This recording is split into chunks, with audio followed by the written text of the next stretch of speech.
Bienvenue à tous sur TV5 Monde. Merci beaucoup à Jessica, Flora et Annie-Marie pour cette photo prise dans les quartiers d'Haussmann à Paris. Allez, on fait place aux prévisions de votre mardi 21 avril. Regardez-moi cette jolie carte à la faveur de conditions anticycloniques.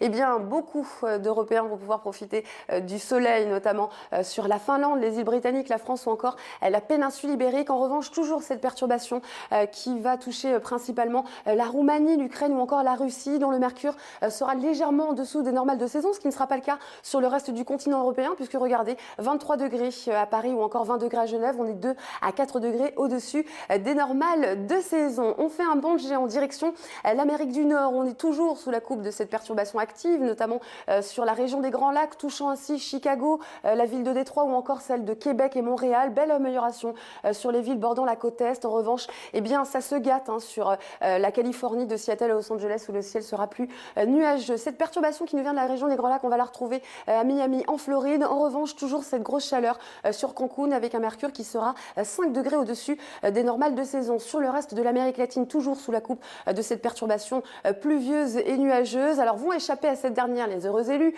Santiago ou encore Bariloche ainsi que Montevideo, et toujours un ciel très humide sur Ushuaia. Qu'en est-il de l'Afrique? Regardez, un petit peu de pluie également sur les Mascarenes, qui ne sera pas le cas sur Madagascar puisqu'on profitera d'un bel ensoleillement. Toujours cette perturbation centrée sur l'Afrique centrale, touchant ainsi le Cameroun ou encore la Côte d'Ivoire. Sur le Maghreb, eh bien, le ciel sera nuageux sur Casablanca, ce qui ne sera pas le cas sur le reste du Maghreb. En revanche, sur le Proche et le Moyen-Orient, un bel ensoleillement, puis des conditions favorables, douces, sèches et bien ensoleillées, ce qui ne sera pas le cas, comme vous le voyez, à Alma-Ata, Katmandou ou encore à Dhaka, où là, on attend quelques précipitations et un mercure qui restera de saison. Concernant l'Indonésie, regardez, la zone de convergence intertropicale, eh bien, va apporter son lot d'averses et d'orages. Toujours cette perturbation qui sévit sur la Nouvelle-Zélande. Attention, on attend de fortes précipitations sur Sydney, plus de 50 mm de pluie, ce qui correspond à 15 jours de précipitations. Côté Mercure, eh bien, on attend 34 degrés à Manille. Belle amélioration sur le Japon, regardez, 18 degrés avec un bel ensoleillement, ce qui ne sera hélas pas le cas à Tokyo, puisque vous serez sous un ciel